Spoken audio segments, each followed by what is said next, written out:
Hello and welcome to this special edition of the Prime Playbook, where we discuss everything investing, institutional flows, technology, and a lot more. As India moves deeper into the digital era, we are also witnessing a structural shift in household savings from traditional assets like gold and real estate to financial assets such as equities and mutual funds. To discuss the evolving landscape and what it means for institutional equities, we are joined by Unmesh Sharma, who is the head of institutional equities at HDFC Securities. Unmesh, thank you so much for joining us on the show Thanks for today. having me. And we've seen so much evolution, right, when it comes to investments, flows coming in from retail investors, what's happening with FPIs. But first, let's stick to the basics. How have you seen institutional equities evolved in last decade? Are you seeing a structural shift? Are you seeing the business changing absolutely? Or is it just a regular evolution that every business goes through? No, so there is a combination of the two, but I feel that the last decade has been quite breathtaking. Actually, when you go to office every day, you don't realize the pace at which it is happening. But then if I look about 10 years ago versus now, I think singularly the biggest shift has been in the quality and the nature of the flows themselves. To a large extent, institutional equities was dominated by the FPIs till about 2014-15. And the share of flow that we used to have on the primary market side as a percentage of the type of business that we do, I think that's gone through a dramatic shift. With the evolution of the retail investor and the domestic institution, and the amount of paper which comes to market now. So I think probably those are the two largest. Changes that you've seen. So coming to the primary market, there's so much action that has happened starting COVID. It hasn't cooled off really, and we're seeing a lot of participation coming in from across the board, all the market participants. How big of a contributor is that to the institutional equities business? Can you tell us how was it before, how has it changed, and how big is it a part of the business? So, allow me to elaborate, because actually, in fact, it was the trigger point for primary markets was not really COVID. It was actually something completely different, which happened in the time frame of around 2013 to 15, which was that the nature of the corporate balance sheet in India changed completely with the bankruptcy code. So what effectively happened was that you could have, I started my career quite early, so from 2003 till 2013-14, what we used to notice was that one, ownership was with the promoters. And now there are a lot of financial sponsors, like the emergence of private equity and venture capital, which has led to them finding an exit. So for them, that emotional attachment of staying private is not there. But the most important thing was that with the evolution of the bankruptcy code, what effectively happened was that earlier, while you could finance your business through debt and stay private as well, what ended up happening was that the structural nature of corporate balance sheet across the country and the corporate structure of the India Inc. completely changed. As a result of which, equity became a lot more. Now, I spent a year working in the US back in 2004-5, and what I noticed was that their equity used to be on tap. And that is something that we've started to see now, because at this point in time, if someone wants to raise capital, no matter what the real market's doing in a short term, you are able to raise equity. So in that sense, it's become a lot more structural part of the business. Issuance of equity by sponsors, and sale of equity into the market through QIPs and IPOs and rights and so on and so forth. As compared to before, I probably think that we spend about a third to 40% of our time doing that business, while I think that was like sub 10% back in the day. Okay, so that's a big change, a positive change that has come by. That takes me to the hard work that goes behind the entire business. First, if you can just explain an institutional equities business, because I'm sure a lot of people just look at it as sell-side reports coming out, people doing the sales work, but there's a lot more to that. So if you can explain it briefly for our viewers as well. Yeah, so sell-side equities is, regulatorily, and maybe if I have to put it very simplistically, a normal retail customer has a demat account, a savings account, the money goes from that, and then the shares come into demat. And all of that is managed by the broker. In sell-side institutional equities, there are two big features. One is that every counterparty who's trading in the market has multiple counterparts, multiple brokers. And the settlement of trade is actually done by the custodian. So actually, in institutional equities, the money for the customer, as well the end client, as well as the shares, are not actually handled by the broker. this is the primary difference, okay, at the absolute base. The other big difference is very fundamental, which is that a retail broker speaks to the client while we speak to a fiduciary. The person on the other side, very simplistically speaking, is also doing a job. So what they are doing is that they are the custodians of the money. They are the custodians of the trust of the, so a mutual fund manager or an FPI who's managing public money or endowment money are basically our core customers. So the difference is that very often the primary determinant of how they actually pay you is via brokerage, which is probably the largest pool. And that is determined by the quality of advice that you give them. And necessarily what I found is that a lot of times there is a misconception that the research report is really the product. Yeah. It is actually like more like a teaser. It's like a part of the product. The input into the fund manager's decision making is basically your product. Correct. And that requires you to write the report, the research analyst to speak to the respective analyst, the salesperson to speak to the respective fund manager, and then finally them getting convinced that they need to trade and then sending the trade through our desk, which is basically how we make money. So that is very different from the way the retail business works. It does. And, you know, as a person who's written some research reports in the past, I know how much hard work goes into that. Having said that, has technology changed the way reports are written or I would say looked at currently? Because reports are long, but maybe people want those quick summaries. So how is technology changing some parts of these businesses? Yeah, so look, I think we are in the early stages of the AI revolution. You know, my head of research obviously will be able to give a lot more insight into that. But broadly, what I have noticed is I started my career as an analyst myself. And I worked across US and India for like 9 years before I moved to sales and then eventually taking on the business. What I've noticed is that one is the ability to do more. It's more like a co-pilot at this point in time. Research is not being produced by AI. But what is effectively happening is that if you are covering 20 stocks and you want to look outside of that into adjacencies and creating a quick model or summarizing an earnings or you know keeping an eye on trends on various markets and different stocks and different kind of news, things have become a lot easier. Also, first level editing of research, because sometimes what happens is that articulation of the idea becomes sometimes more important than generating the idea because people need to know what you're saying. I think on that we have started to see quite significant moves for research analysts to have a co-pilot. But I think the one part where we are finding the biggest delta, while it is not on the ground yet, but where we at HDFC Securities also investing a lot of time, is actually ensuring that at scale, we are able to take our IP, which is our ideas, and convert that into ideas for clients. See, using AI or an LLM to get ideas is available to everyone. Correct. Our clients are not going to pay us for taking public information, giving them and distilling it for them. What they expect from us, to give a very simple example, is if today there is a fund manager who has a multi-cap fund, and is buying stock A, and for some reason in our model portfolio, or if our analyst has a negative view on that. Now, it's nice to say that we should be able to spot it and give the idea, but what happens is that if you're working with 42 mutual funds, having 10 schemes each, you are looking at basically 12 analysts, 420 schemes on the other side and matching many to many. We used to do it manually. But the biggest delta that I'm finding is that by using a tool, we are able to look at what our view is, not what public is saying, what our view is, how is it different from what the fund manager is doing. So what we do is we look at the way in which they're buying, selling stocks and going overweight, underweight. And wherever we have a disagreement, our tool is able to point out that there is these three key things, which helps the salesperson pick up the phone, call the client saying, look, we disagree with you. You need to be thinking about what we are saying. Correct. And I have found that that ends up being the most impactful service that you do to someone. Ensuring your idea reaches the client. It's not about distilling someone else's wisdom. That makes sense.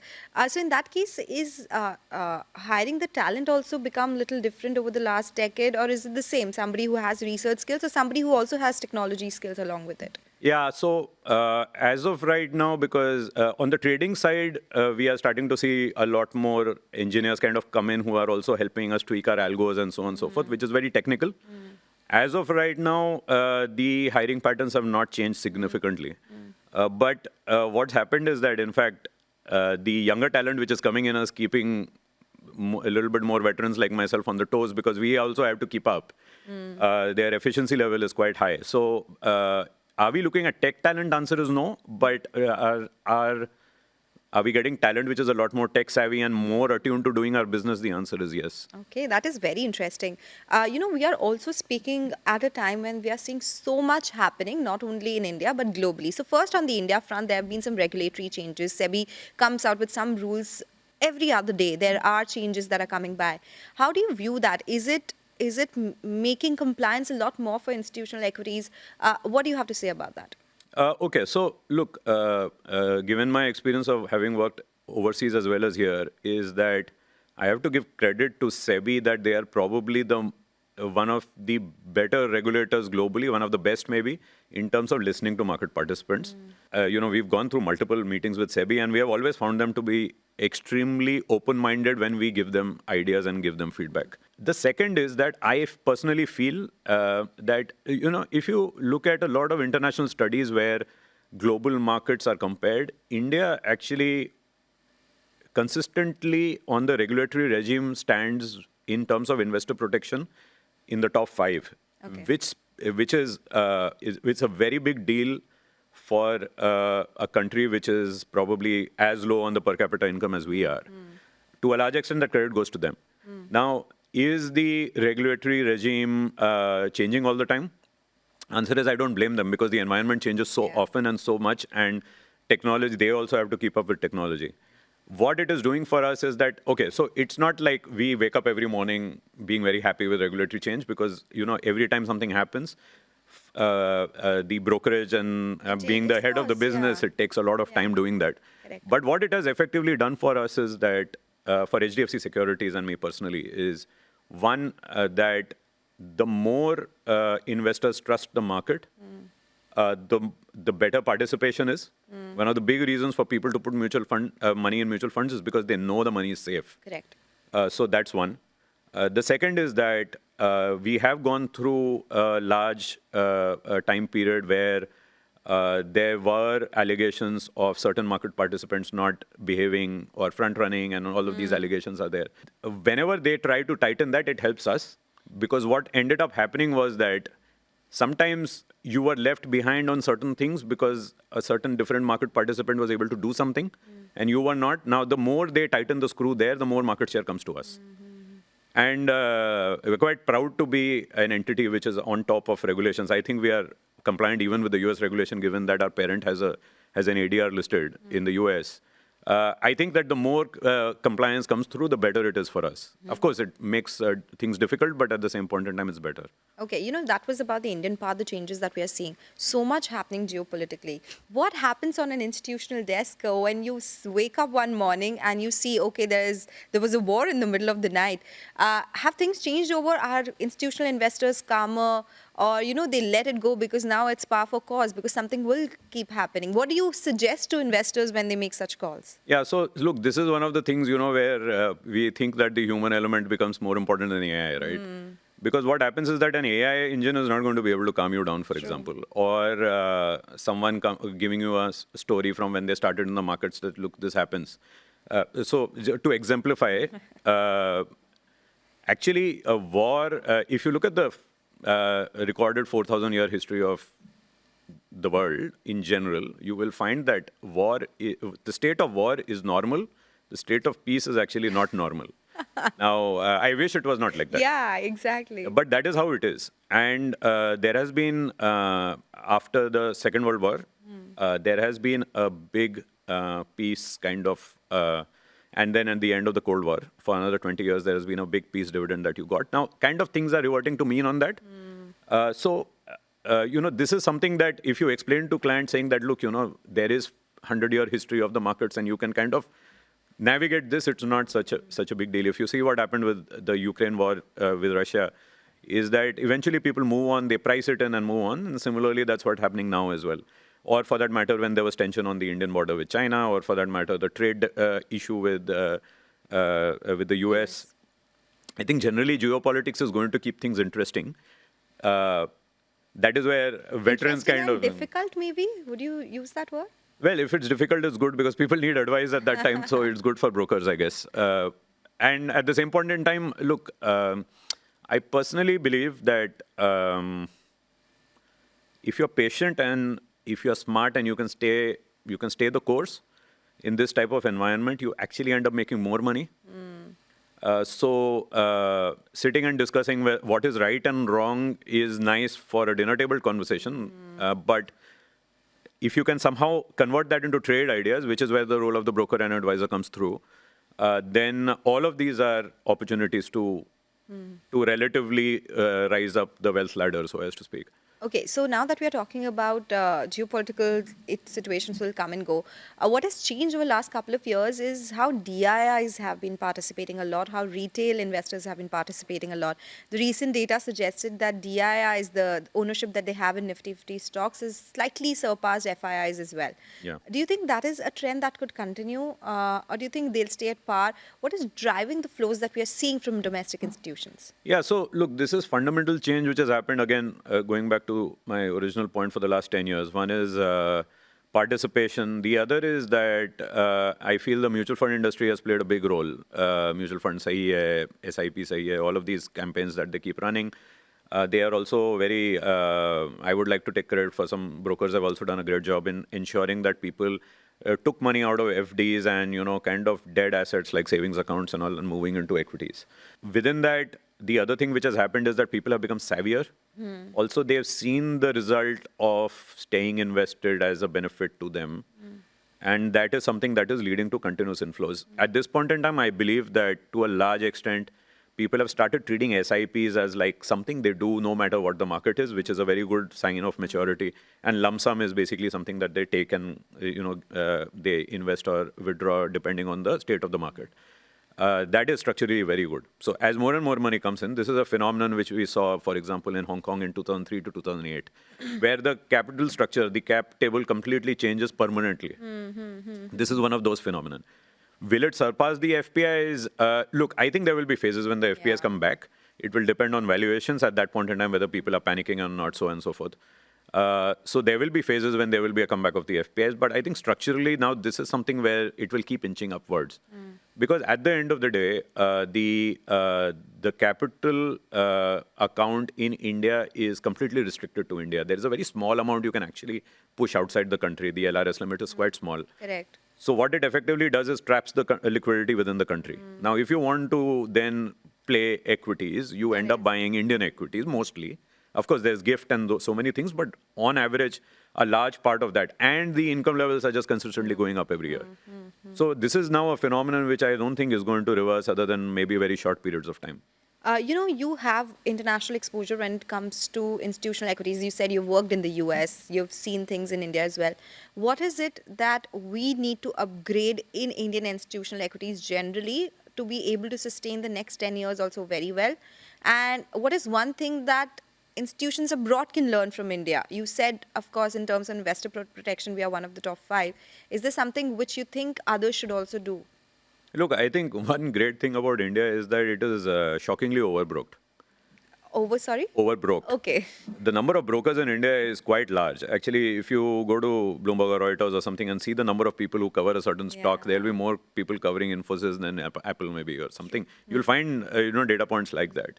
One is more broking is always good. What we can learn from overseas, and this is partly regulatory but mostly also broker-led, is I still think that we are a fairly plain vanilla market as far as products are concerned. Okay. You do get the odd structured product, but that's mostly retail.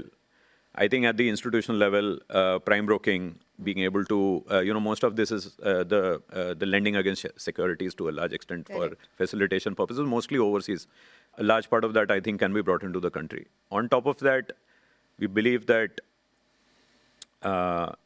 as of today, we are only selling single stocks or F&O and very basic F&O and all that.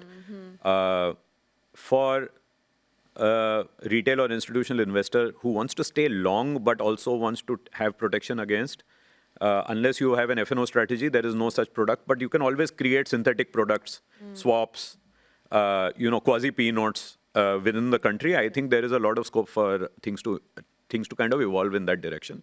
These products have been available in global markets for 10, 20 years, So maybe a regulatory sandbox. Now, there is a lot of positive noise from the regulatory front that they are planning to kind of release a little bit of tension on that front. We'll wait and watch whether that happens. Yeah, so there have been new products, SIFs, more focus on REITs and InvITs, but still they don't get as much exposure as, say, a plain stocks or mutual funds would get. So as you said, the market is not as deep when it comes to newer products. Yeah. So, but REITs and InvITs, you should see the way they've taken off. That happened in the last 2-3 years, right? They've been here for a while, but people did not see it like a primary investment vehicle or something. There was also a fair bit of, on REITs, I can tell you that there was also a fair bit of issues regarding stamp duties and so many different things. See, finally, it's such a complex country. Yeah. And especially whenever it's related to something to land, for example. What ends up happening is that regulations across states have to change. They have to go through, get ratified by so many state parliaments. Then you find a new problem there. Then there is a pass-through, then there is interest, and then there is return of capital. So there are so many elements in there. But at the same point in time, what happens is that I'm also happy that there's a slower approach because then you don't get a blow-up. Correct. But within a small regulatory, I think, carve-out for savvy investors, like SIFs, for example. Why was SIF invested? Because the bar for PMS was too high, and you still need, people are becoming more savvy. Something like that, right? So you create these regulatory sandboxes in the middle, and I feel that there is a lot to be done on the institutional equity side as well. And is passives a big part of the contribution that is coming in versus actives? Because globally, passives are a huge, I would say, asset class. Is that picking up in India as well? Yes and no. So two things. One is on our trading desk. So there are two different elements here. One is, are passives becoming bigger? Answer is yes. Do I personally think that they should get as large as some parts of the world? I think probably not. In India, the availability of alpha by managing a portfolio actively, I think continues to remain very large, given that participation even today is low. Yeah. So will active remain dominant over 2 or 3 cycles? I feel the answer is yes. But are passives growing? Answer is yes. On our trading desk, however, what is happening is that we are not doing as much because we are in the business of generating ideas and helping clients create alpha. That is my primary business model. Pure execution for passives, where they are not taking any advisory from us, is a small part of our business. So we deal with it. But HDFC Securities actively does not chase that business. Okay. From the institutional side, does having, retail sides have apps where investors can simply log in and do it? I know the quantity is way bigger in institutions, so you need a human hand to do that. Do you think that could be a possibility? No human intervention and directly orders are placed? So in DMA, technically it happens. So globally, DMA is pure DMA, where you have a terminal which is like a dumb terminal. And someone puts an order and makes the changes themselves, and the broker is basically just having the license. In India, it's called One Touch because I think people don't want the DMA to dominate. So what's happened is that there is a person sitting there who basically accepts orders and makes minor changes to it. So in that sense, it is there. On passives, and on large cap kind of trading, where you are doing more basic stuff, where very liquid stocks, you're not participating more than 10, 15, 20% of the volume on the day. I see we encourage that business. So that's not passive. That is low touch. Yeah. On low touch, we are very active. We are increasing the desk. In fact, it's doubled in size, and now it'll go another double in the next 2 years. But at the same point in time, what is happening is that that part of the business is growing. Will it replace everything? Answer is not going to happen. Because what effectively happens in places where you have to give advice, where you are giving an input to the client, and at the same point in time, helping them also execute. Because, sometimes you may be 50% of the volume in the market. You don't want to be. Someone actually needs to keep an eye on that. And can AI do that? Maybe. But finally, do you need a human being to tell you that, look, you need to pause on whatever it is? I think as of right now, the execution part of that business remains human dominated. Okay. You've been in the business for such a long time. So we spoke about a lot of aspects. You said participants need to have patience in times like this when things are very uncertain. What has been the other big learnings that you've seen in your career? Yeah, I think patience pays. I definitely think it pays off. It pays off big time. I think there is a big difference. I think the two big mistakes probably that I have seen, and in fact, interestingly, I was having, let me call it a coffee with a client like very recently, and he was saying that, okay, what are the two big flaws which are there? And I think what is happening is one is style drift. What happens is that people panic and change the way they are thinking about markets. If you're long term, then unless something fundamentally changes, for example, what's happening right now, it's very easy to get defensive very quickly and then miss the rally when it goes the other way. Correct. Or, the most favorite one in this year for me has been how quickly people moved to punting on precious metals. Yeah, other asset. Yeah, true. So is it a bad thing? Answer is no. You should. So a part of your portfolio should be to do punting, right? Because you also have to be actively involved in the market and make a little bit of alpha that way. But does it structurally, nothing has happened in the last 2 years which structurally changes my 20-year asset allocation, including the war and 2 wars and all the stress in the Middle East and all of that. Because finally this was supposed to happen. In a 20-year phenomenon, all of this is normal. Nothing has happened really which you would not have expected to happen. When it happens and what the scale of it is, it changes. So should your suddenly asset allocation to gold become 20-25%? Answer is no. You should have been already allocated to it. Now you chased it, it's fine. Or silver for that matter, which is a super volatile commodity. So in that sense, I think don't have too much asset allocation changes because of this. Maybe short-term tactical, yes. So one is style drift happens during these periods of time. The other is that I think, and this is, it's actually something that I've seen a lot more in the last 5 years, especially post-COVID, which is screen watching. Okay, and I know that it goes against the ethos of what you guys do and what we do. But at the same point in time, watching prices all the time is not helping you. One, it does not help you make any long-term decisions. The other is that you should stay on top of the news. But at the same point in time, do you need to really watch the prices? I don't think so. And the other is it does not. So once it takes your focus away from the long term, which is contrary to what the long term, what the patience point is. And the second is that it actually messes with your mental health. Now, I'm not talking about your personal life, which is fine. But what happens is the moment you start thinking wrong, you're going to mess your portfolio even more if you're making a mistake. So you end up making wrong decisions. So as far as possible, if you can kind of go easy on these two things, I think, especially in these times, because your temptation to watch your portfolio when the market's falling is a lot higher. At the end of the day, what you and us want is the best for investors. So even if that means not watching the prices regularly, but going with the fundamental analysis and the accurate source of news, that will make up for whatever they're losing on in terms of screen time. Unmesh, such a pleasure to have you with us on the show today. Such an interesting conversation. We have a lot more to ask, but completely out of time. But thank you so much for joining us. Thanks for having me. Okay, all right. With that, it's a wrap on this edition, but stay tuned for more news and updates.